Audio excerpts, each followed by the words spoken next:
부활절 이후에 세상이 많이 달라졌습니다. 벌써 꽃이 많이 피고 있는 그런 계절 가운데 우리가 살아가고 있죠. 언제 그리하냐는 듯이 겨울이 꺾이고 이제 봄이 되는 그런 시기 가운데 있다라는 것을 많이 느끼고 있습니다. 조금만 내려가도 이제 이동이나 좀 밑에까지만 내려가도 벚꽃이 만발하게 피고 있는 그런 상황 가운데 있는 것이죠. 그래서 참 이 모든 것을 보면서 하나님의 위대하심과 놀라움을 다시 한번 깨닫는 것이 이 봄의 때가 아닌가 생각을 합니다. 이 모든 것이 한순간에 피어오를 수 있다는 거, 진실로 이 모든 것을 움직이시고 또 계획하시는 분이 계시는데 그것이 모든 만물을 창조하신 하나님이시라는 것을 분명하게 보여주고 또한 증거하는 역사가 아닐까라는 생각을 합니다. 부활의 역사도 마찬가지죠. 부활의 역사도 마찬가지입니다. 예수님이 죽으셨는데, 그렇게 믿던 메시아가 죽으셨는데, 한순간에 처참하게 십자가의 틀에서 죽으셨는데 3일 만에 다시 살아 역사하셔서 그 제자들에게 나타나시고 또한 모든 따르는 군중에게 나타나시며 부활 승천하셔서 하나님 품에 거하는 그 놀라운 역사, 그 역사가 바로 하나님의 역사고 또 우리에게 보여주신 하나님의 능력임을 말씀하고 있는 것입니다. 사랑하는 성도 여러분, 우리가 이 땅을 살아가면서 이러한 하나님을 바라보시고 하나님께서 주시는 이러한 부활의 능력, 역사를 우리가 품고 살아갈 수 있는 저와 여러분의 삶이 되기를 간절히 축원합니다. 하나님의 능력은 인간의 생각과 인간의 뜻으로 이루어지는 것이 아닙니다. 진실로 우리가 생각지도 못했던 기적과 초월을 통해서 하나님께서는 우리 가운데 역사하시는 거예요. 그러나 그것을 이루는 사람은 어떤 사람입니까? 믿고 받아들이는 사람. 할렐루야. 믿고 따르는 이들에게 하나님께서는 그 모든 것을 인도하시고 이끌어 주시는 것입니다. 사랑하는 성도 여러분, 매일매일 삶 속에 우리의 부족함과 연약함과 또 우리 가운데 여러 가지 많은 문제가 있을지라도 그러나 그 모든 것을 나의 힘이 아니라 우리 가운데 부활하셔서 역사하시는 하나님의 능력으로 감당하시고 또 이겨나갈 수 있는 저와 여러분의 삶이 되기를 간절히 축원합니다. 우리가 부활의 능력으로 우리가 살아가고 있는 것입니다. 근데 우리가 믿음 생활하면서 우리가 좀 더 깊이 생각해야 될 것은 누구나 할 것 없이 이제 하나님 예수님께서 부활하셨으니까 우리가 이제 믿기만 한다면 그 부활의 능력으로 모든 삶이 다 평탄하고 또 내가 원하는 것이 다 이루어지고 모든 것이 뜻대로 될 것이라는 그런 소망으로 우리가 신앙생활 할 때가 많이 있는 것이죠. 그러나 우리가 알아야 될 것은 이러한 부활의 능력과 역사는 성경 조건이 있다는 것입니다. 어떻게 행해야 되느냐? 그래서 오늘 말씀을 통하여 우리에게 주시는 것은 뭐냐? 십자가를 짊어질 때 그 부활의 능력이 있음을 얘기하고 있는 것입니다. 자, 오늘 22절 누가복음 9장 앞절에 있는 22절 말씀 보게 되면 예수님께서는 그 제자들에게 예수님의 십자가의 죽음과 부활에 대해서 미리 예언을 하셨습니다. 제가 말씀을 읽어드리면 가라사대 인자가 많은 고난을 받고 장로들과 대제사장들과 서기관들에게 버림받아 죽임을 당하고 제3일에 살아나야 하리라 하시고 라고 말씀을 하고 있습니다. 예수님이 죽으시고 3일 만에 다시 부활하신다는 것을 미리 약속하신 것이죠. 예언을 하신 것입니다. 그러나서 이 부활의 능력을 너희가 안았다면 그 다음에 어떻게 예수님께서 말씀을 해야겠습니까? 오직 나만 믿고 따르라. 그러면 부활의 영광이 너희 가운데 함께하는 것이고 이 영광이 영원토록 우리 가운데 임할 것이다라고 말씀하는 것이 어떻게 보면 우리에게 편안하게 주실 수 있는 그런 말씀이 될 수가 있는 것이죠. 근데 놀랍게도 예수님은 다른 말씀을 하시는 것입니다.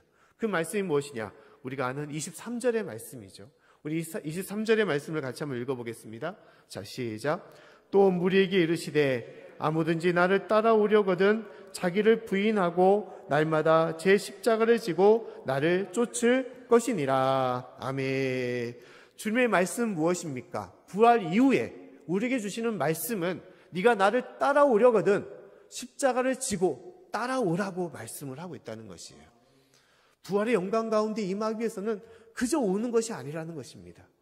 그냥 내 자리에 따라와서 내가 다시 살아났던 이 역사처럼 너희도 그 역사 가운데 능력 가운데 임하라고 말씀하시는 것이 아니라 그 따라오는 믿음의 삶에는 무엇이 필요하다는 것입니까? 십자가가 우리에게 주신 십자가가 필요하고 그 십자가를 짊어지라고 말씀을 하고 있다는 것입니다.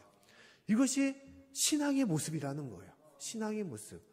우리가 보통 교회를 나올 때, 예수를 믿을 때 어떤 마음을 믿고 우리가 믿습니까? 아유, 주님을 만났더니, 또 교회를 나왔더니 예수님께서 나에게 평안을 주시고, 또 내 답답한 이 기도의 제목을 주님께 구했더니 주님께 기도를 들어주시고, 우리의 질병의 문제, 물질의 문제, 또한 자녀의 문제, 삶의 문제를 주님께서 평안케 해주시고 인도하신 거, 내가 그 은혜로서 주님께 나옵니다 라고 우리가 그렇게 고백을 하지 않습니까? 근데 예수님은 뭘 말씀하십니까? 십자가를 짊어지라라고 말씀하고 있다는 거예요. 너희가 나를 위해서, 나와 함께하기 위해서는, 나를 따르기 위해서는 단순하게 이 축복과 평안과 능력을 받고자 한다면 먼저 십자가를 짊어지라고 말씀을 하고 있는 것입니다. 십자가를 짊어진다는 것은 참으로 난처한 것이죠. 어려운 것입니다. 난감한 것입니다. 아유, 하나님, 내가 갖고 있는 십자가도 많은데 또 다른 십자가를 짊어지고 예수님을 따른다는 것이 합당한 것입니까? 아이고, 이 고된 십자가, 죽음의 십자가를 저희가 어떻게 짊어집니까? 라고 우리가 그렇게 생각할 수가 있는 것이죠. 우리가 복음을 전할 때, 전도할 때도 그렇지 않습니까? 주님 믿으십시오. 예수님 믿으십시오. 믿고 천국 가십니다. 라고 그렇게 예수 믿고 천국 가는 것에 대해서 얘기를 하지, 예수 믿고 십자가를 짊어지라고 그렇게 복음을 전하지 않지 않습니까? 근데 예수님은 나를 믿고 따르려면 십자가를 짊어지라고 얘기를 하고 있는 것입니다. 우리가 십자가를 짊어진다는 것을 생각할 때 십자가가 무엇이라고 보통 우리가 생각합니까? 십자가는 우리의 고난, 역경, 또 아픔, 슬픔들, 내 인생의 모든 짐을 우리 십자가라고 생각할 때가 많이 있죠. 골고다의 그 죽음의 길을 가셨듯이 나의 인생도 그 고난의 길, 역경의 길이 나의 십자가라고 생각할 때가 많이 있습니다. 그래서 하나님께 기도할 때도 하나님, 내 십자가, 이 질병의 십자가를 하루속히 나에게 벗겨주시옵소서, 내려놓게 해주십시오라고 우리가 기도할 때도 있는 것이죠. 하나님, 이 지긋지긋한 이 가난의 문제, 이 인생의 어려운 고난의 이 십자가를 하루속히 나에게 떨쳐버리십시오, 벗어나게 해주십시오라고 기도할 때가 있는 것입니다. 어떤 때는 자녀의 문제를 놓고 또 내가 어떤 사람과의 관계를 놓고 이것이 나의 십자가로 생각하면서 주님께 이것을 벗게 해달라고 기도할 때가 있는 것이죠. 그러나 이것은 주님께서 말씀하신 십자가냐? 그것은 아니라는 것입니다. 이러한 십자가는, 인생의 고난과 문제는 믿는 사람이든 믿지 않는 사람이든 다 겪는 고난인 것이죠. 누구나 다 할 것 없이 이것을 십자가로 생각한다면 십자가를 짊어지지 않는 사람은 아무도 없는 것입니다. 그러나 예수님께서 말씀하신 십자가는 무엇입니까? 이러한 십자가가 아니라는 거예요. 주님께서 주신 십자가인 것입니다. 그 십자가를 짊어졌다는 것은 무엇을 말하느냐?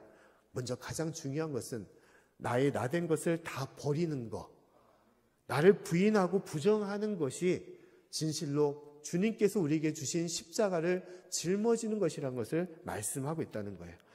오늘 23절 말씀을 다시 한번 읽어보면 다음같이 말씀을 하고 있어요. 우리의 말씀 한번 다시 읽어볼까요? 자, 시작.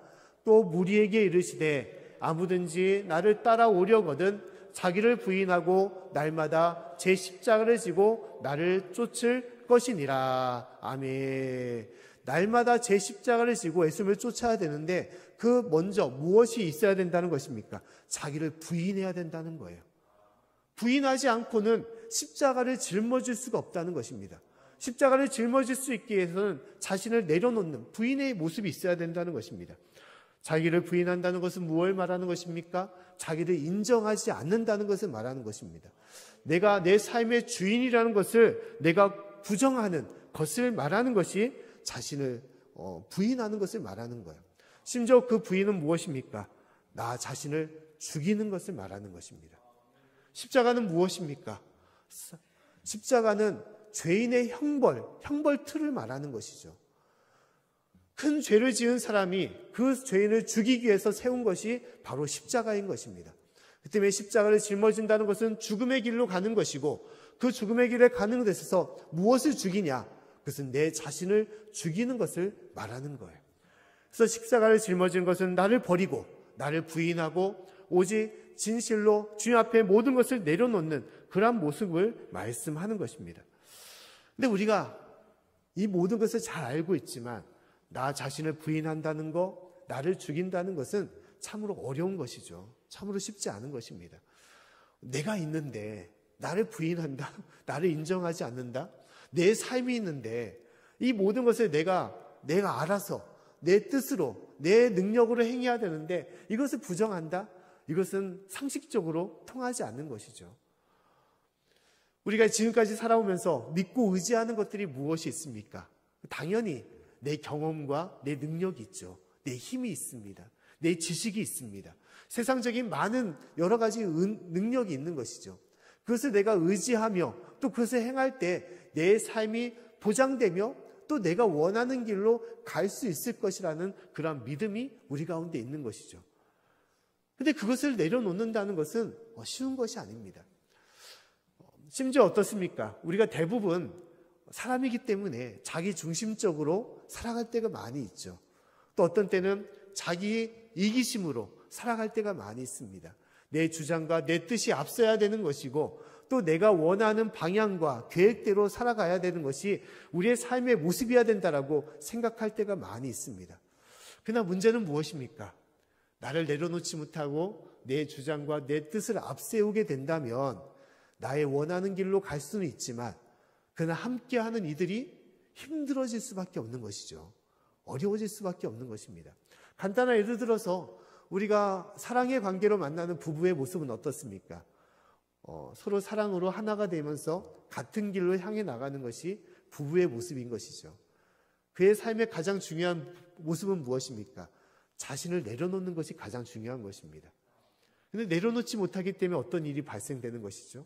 다툼이 일어나는 거죠. 분쟁이 일어나는 것입니다. 갈등이 일어나는 것이죠. 아유, 사내가 있는데, 내가 사나인데, 자존심이 있는데, 각오가 있는데, 남자의 말을 들어야지. 그러면서 우리가 자기의 주장을 내려놓지 못할 때가 있는 것이죠. 또 여자로서도 마찬가지지 않습니까? 지금까지 내가 살아왔던 그런 삶이 있는데, 나의 자존심이 있는데, 내가 여자로서 그걸 꺾이면 되겠어? 라는 생각을 가질 때가 있잖아요. 그러다 보면 그 부부의 관계나 그 가정이 어떻게 됩니까? 평탄치 못하는 것이죠. 평탄치 못합니다. 내 주장을 앞세움을 통해서 내가 원하는 길로 갈 수는 있겠지만 함께 가기는 어려워지는 것입니다. 상대방은 힘들어질 수밖에 없는 것이고 지칠 수밖에 없는 것이고 낙오될 수밖에 없는 것이고 그 관계가 끊어질 수밖에 없고 무너질 수밖에 없는 것입니다. 우리의 모든 것이 마찬가지예요. 가정도 그렇고 교회도 그렇고 사회도 그렇습니다. 내 주장과 내 뜻만 앞세우게 되면 나의 모든 것들이 다 편안할 수 있을 것 같지만 그렇지 않다는 것이죠. 함께하는 이들이 힘들어지게 되는 것이고 그로 인해서 그 모든 삶의 관계나 모든 그 모임이 어려워질 수밖에 없는 것입니다. 그래도 우리는 어떻습니까? 자신을 내려놓는다는 것이 어렵게 느낄 때가 많이 있습니다. 자신을 버림을 통해서 온전해질 수 있음에도 그것을 우리는 알고 깨닫지 못한다는 것이죠. 우리가 잘 알고 있는 이제 한 연못에 있는 두 물고기에 관한 이야기가 있습니다. 한 연못이 있는데 산속에 있는 연못이 있는데 그곳에서 물고기가 두 마리의 물고기가 살고 있었다는 것이죠. 서로가 사이좋게 먹이를 나누면서 그렇게 살고 있었는데 어느 날 갑자기 한 물고기가 욕심을 부리면서 모든 먹이를 자기가 다 먹겠다고 주장을 하게 되는 것이죠. 그래서 다른 물고기를 제쳐놓고 자기가 폭식을 하면서 그 모든 것을 챙기게 된 것입니다. 결국 먹지 못하고 거기에 견디지 못하는 물고기는 어떻게 되는 것입니까? 점점 연약해지고 또 상처를 입고 죽어가게 된 것이죠. 그 물고기가 죽음을 통하여 그 연못이 편안해진 것이냐? 아니라는 것이죠. 물고기는 죽고 부패하여서 그 물고기가 썩어들 뿐만 아니라 심지어 그 연못도 썩어 들어가서 남은 물고기마저도 같이 죽게 되는 그러한 연못의 상황을 얘기하고 있습니다. 그것이 어디냐? 바로 우리의 삶이라는 것이에요. 우리의 삶. 나를 내려놓지 못하고 내 주장과 내 모든 경험이 가장 앞선다고, 이것이 온전하다고, 그것을 굽히지 않고 그것을 외칠 때 결국 어떠냐? 같이 무너질 수밖에 없는 우리의 삶임을 얘기하고 있는 것입니다. 사랑하는 성도 여러분, 주님께서 우리에게 말씀하기를 자기를 부인할 때 진실로 예수님을 따를 수 있는 삶이 되는 것이고 참된 성도가 될 수 있고 우리의 삶이 온전해질 수 있음을 얘기하고 있는 것입니다. 할렐루야. 자신을 부인해야만이, 자신을 죽여야만이 함께 살 수 있는 삶이 될 수 있음을 우리에게 말씀을 하고 있는 거예요. 사랑하는 성도 여러분, 힘들고 어려운 가운데 있지만 그러나 내 모든 것을, 내 주장과 뜻을 내려놓으시고 오직 진실로 함께 할 수 있는, 함께 세워져 나갈 수 있는 저와 여러분의 삶이 되기를 간절히 축원합니다. 특히 내 자신을 죽일 때 가장 중요한 것이 무엇이냐? 내 자신을 죽일 때 함께하는 가족들, 또한 모든 이들이 살아날 뿐만 아니라 더불어 누가 사느냐? 예수님께서 사시는 것임을 우리가 깨달아야 되는 것입니다. 내가 죽어야만이 내 안에 예수님께서 살아 역사하시는 거예요. 내가 죽지 못하면 예수님께서 우리 가운데 임하지 못하는 것이고, 우리 가운데 주님의 은혜와 능력을 부어주지 못하는 것이고, 오직 주님께 떠나는 버림받은 인생이 될 수 있음을 우리가 깨달아야 되는 것입니다. 예수님은 끊임없이, 그러기 때문에 예수님이 우리 안에 살아 역사하기 위해서 내가 죽어야 된다라고 말씀을 하고 있다는 거예요. 내 생각을 비우고 내 주장을 내려놓고 나의 뜻과 나의 모든 것들을 내려놓을 때, 그때 하나님의 역사와 능력이 우리 가운데 임하는 것이고, 우리가 그 은혜로서 우리가 살아갈 수가 있음을 얘기하고 있는 것입니다. 성경을 보게 되면 여러 많은 위대한 신앙의 인물들이 있습니다. 그 여러 인물 중에서 세상적인 자랑거리, 세상적인 능력이 많은 사람임에도 불구하고 예수님을 알고 나서 모든 것을 죽임을 통해 자신의 것을 내려놓음을 통하여 하나님의 능력을 받았던 사람이 있습니다. 그 사람이 누구냐? 사도 바울이었던 사람이에요. 자, 사도 바울은 세상적으로 어떤 사람이냐? 그는 많은 자랑거리, 많은 능력을 가진 그런 사람이었습니다. 빌립보서 3장 5절과 6절 말씀 보면 사도 바울이 자기 스스로 다음같이 얘기를 하고 있어요. 5절과 6절 말씀을 제가 읽어드리면 내가 8일 만에 할례를 받고 이스라엘 족속이요 베냐민의 지파요 히브리인 중에 히브리인이요 율법으로는 바리새인이요 열심으로는 교회를 핍박하고 율법의 의로는 흠이 없는 자로다라고 얘기를 하고 있습니다. 자, 여기서 8일 만에 할례를 받았다는 것은 무엇을 말합니까? 정통 유대인이란 것을 얘기하는 거예요. 율법에 충실한, 진짜 어렸을 때부터 하나 흠결 없이 율법을 준수했던 사람인 것을 얘기하고 있는 것입니다. 그렇기 때문에 많은 유대인들에게 이 사도 바울은 진짜 존경할 만한 본이 되는 그러한 유대인이었던 거예요. 심지어 뭐라고 말하고 합니까? 이스라엘의 족속이고 베냐민의 지파다라고 말을 하고 있죠. 당시에는 이스라엘 사람들이 포로 생활을 많이 하게 됐습니다. 계속 전쟁 가운데 나라를 빼앗기게 되면서 포로로 끌려가고, 또 그 속에서 어떻습니까? 다른 민족과 피가 섞일 때가 많이 있는 것이죠. 그다음에 순수한 혈통, 유대인을 찾기가 쉽지 않은 가운데 있었던 것입니다. 근데 사도 바울은 나는 순수한 혈통의 유대인이다라고 말을 하고 있어요. 심지어 베냐민의 지파다는 것은 무엇입니까? 뼈대 있는 가문을 얘기하는 것입니다. 베냐민 지파에 유명한 사람이 있었는데 그 사람이 어떤 사람이냐? 이스라엘의 초대 왕, 첫 번째 왕이었던 사울 왕이 베냐민 지파의 사람이었습니다. 그 때문에 베냐민 지파라는 것은 엄청난 이게 자신의 힘이 되는, 또 자신을 내세울 수 있는 자랑거리가 되는 거예요. 뭐 쉽게 말하면 우리가 보통 자기의 성을 자랑할 때가 많이 있지 않습니까? 나는 전주 이씨야, 나는 경주 김씨야. 그래서 그만큼의 나는 가문 있는 집안이라는 것을 드러낼 때가 있지 않습니까? 이 말씀이 그와 같은 거예요. 나는 베냐민 지파의 사람이다. 심지어 나는 히브리인 중에 히브리인이고 또 더불어서 율법으로는 바리새인이다라고 말하고 있어요. 바리새인은 정치적인 지도자 중에서 유명한 진짜 존경받는 지도자들이었습니다.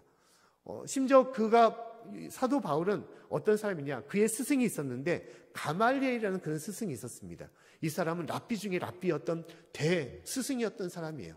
그다음에 그 사람 중에서 공부를 했다, 그의 제자다라는 것은 누구나 할 것 없이 그냥 인정하고 들어갈 수밖에 없는 사람이었던 것입니다. 그다음에 사도 바울은 그 당시 유대사에서 그냥 이름만 내놔도 누구나 다 알아주고 따를 수 있는 그런 사람이었어요. 근데 그 대표적인 일이 뭐냐? 다메섹으로 가서 기독교인을 죽이라는 그런 권한을 받았다는 것이죠. 엄청난 권한을 받은 것입니다. 아무나 줄 수가 없는 것이죠. 그만큼 믿고 그만큼 또 세울 수 있는 사람이기 때문에 이 사도 바울을 그러한 역할을 준 것입니다. 그런데 이 사도 바울, 진짜 세상적으로는 뭐 우리가 어디를 가든 뭐 국회의원이나 어떤 정치인이든 그냥 이름만 내놓으면 야, 그 사람이야? 라면서 따를 수 있는 그런 대단한 사람이었어요. 근데 그는 이 세상적인 모든 것들을 그는 뭐라고 고백하고 있냐? 예수를 만나고 나서 나의 배설물이다라고 얘기를 하고 있다는 거예요.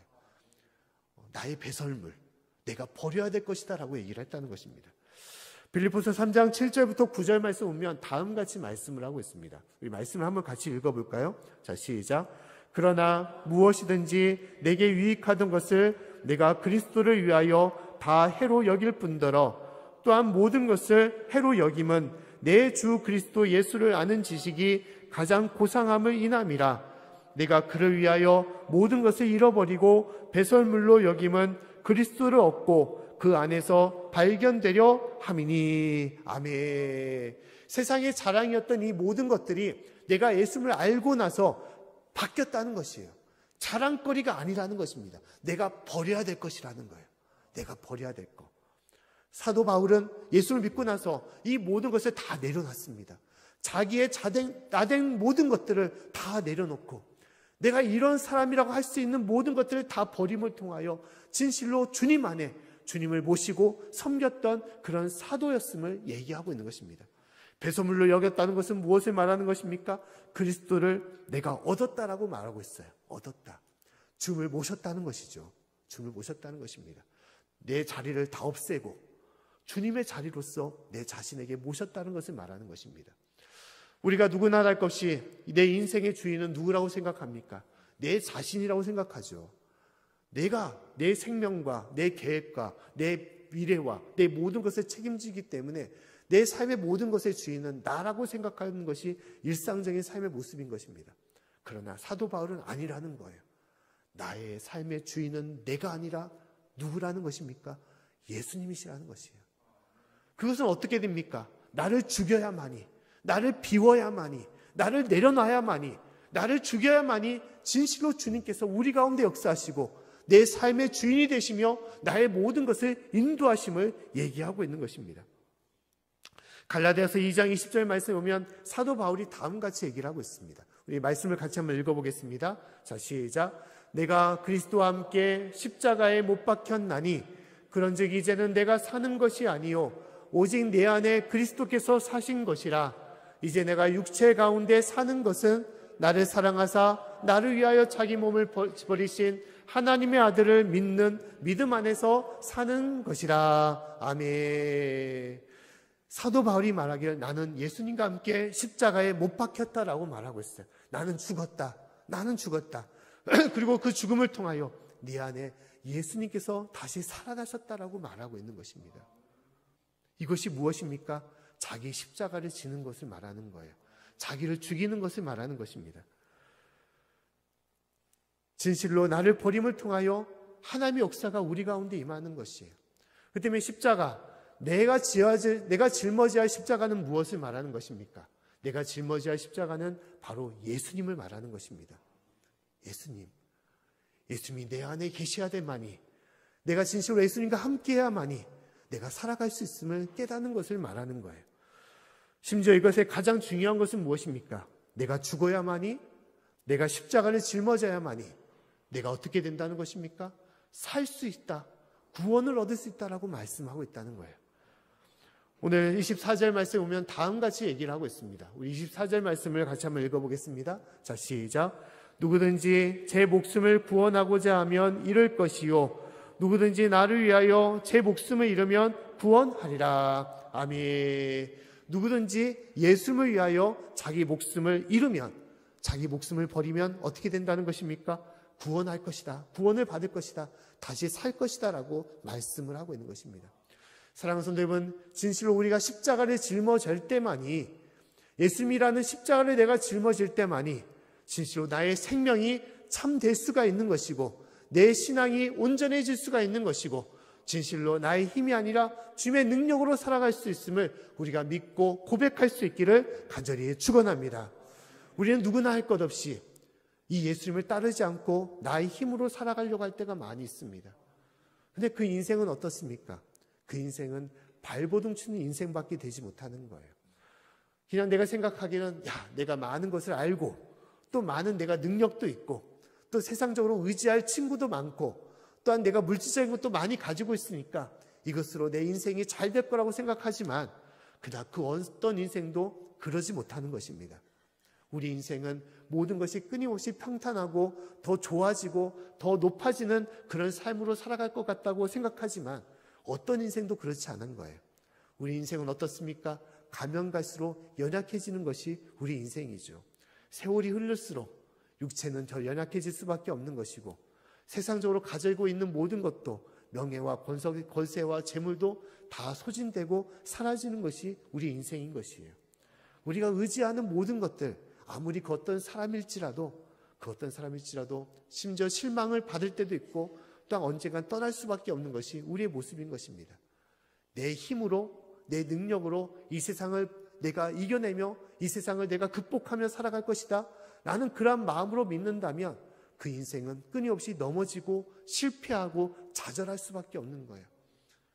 그 틀에서 벗어날 수 없는 그런 인생이 될 수밖에 없는 것입니다. 그러나 그 틀을 벗어나기 위해서는 어떻게 해야 됩니까? 예수의 능력으로 그 틀을 벗어나야 되는 것입니다. 할렐루야! 주님께서 우리 가운데 역사해야만이 내 부족함을 채워주실 수가 있는 것이고 나의 힘이 아니라 주님의 능력으로 그 모든 것을 감당하며 이겨나갈 수가 있는 것입니다. 하나님께서 우리에게 그 말씀을 하시는 거예요. 십자가를 짊어지는 것이 어떻게 보면 세상적으로 보면 힘들고 어렵고 나에게 참 곤란한 문제 같다고 생각할지라도 그게 아니라는 것입니다. 네가 진정으로 살려면, 진정으로 이 세상을 이겨내려면, 진정으로 너의 삶을 온전하게 해오려면 예수님과 함께해야만이, 예수님이 너의 삶의 주인이 되어야만이 이 모든 것을 행할 수 있다라고 우리에게 말씀하는 것입니다. 할렐루야! 사랑하는 성도 여러분, 진실로 부활하여 역사하시는 그 주님을 우리가 믿고 주님을 온전히 받아들일 때 그 은혜로서 이 모든 것을 이겨나갈 수 있기를 간절히 축원합니다. 우리가 보통 그렇게 예수님을 고백하지 않습니까? 주 예수 그리스도라고 고백을 합니다. 주님이라고 표현을 하지 않습니까? 주님이란 표현은 무엇입니까?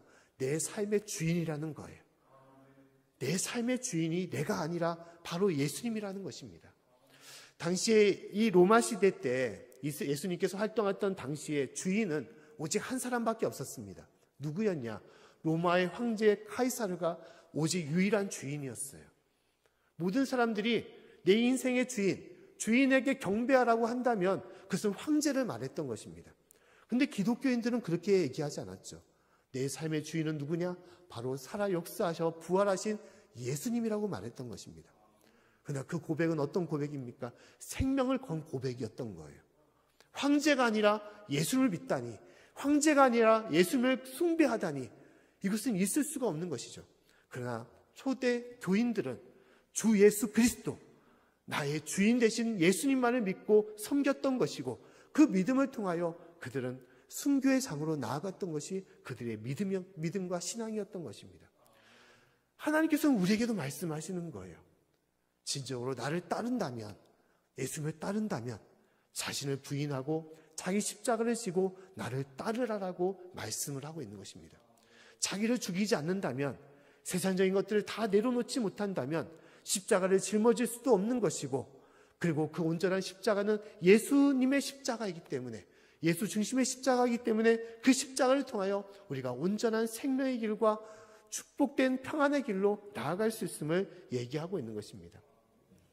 우리가 여러 많은 공중의 새들이 있지 않습니까? 여러 많은 새들 중에서 크게 분류를 하게 되면 자기 힘으로 날아가는 새가 있고, 또 다른 새는 어떤 새냐? 자기 힘이 아니라 바람의 힘을 의지하여 날아가는 새가 있습니다. 그런데 보게 되면 어떤 새가 더 높이, 더 멀리 날아갑니까? 자기 힘으로 날아가는 새는 결코 높이, 멀리 날아갈 수가 없습니다. 바람에 모든 것을 맡기는 새, 그 바람에 자신의 모든 힘과 모든 것을 맡기는 새만이 바람을 탈 수 있는 것이고, 먼 길을, 멀고 높은 길을 갈 수 있는 새가 될 수 있음을 얘기하고 있는 것입니다. 우리의 삶도 마찬가지예요. 우리의 삶, 참으로 부족한 삶을 하나님께서는 진실로 온전하고 또 강하고 또한 능력 있고 또 하나님의 기쁨으로 충만한 삶이 되기를 원하는데, 그것은 무엇이냐? 주님께 모든 것을 맡길 때, 성령 충만한 역사로 주님께 모든 것을 맡기는 인생만이 그 모든 것을 주님께서 이끌어 주시고 인도하심을 얘기하고 있는 것입니다. 사랑하는 성도 여러분, 부족한 나의 삶을 의지하기보다 오직 주님을 의지하시고 주님을 믿고 따름을 통하여 하나님의 역사와 능력이 우리 가운데 임할 수 있기를 간절히 축원합니다. 참된 신앙은 십자가를 내려놓는 신앙이 아닙니다. 참된 신앙은 십자가를 잘 지는 신앙이에요. 우리에게 맡겨주신 십자가, 예수님이란 십자가, 그 십자가를 달게 질 때 하나님의 역사와 능력이 우리 가운데 임하는 것이고 부활의 영광으로 우리가 주님과 함께 살아가는 귀한 삶이 될 줄로 믿습니다. 그 믿음으로 함께하기를 바라겠습니다.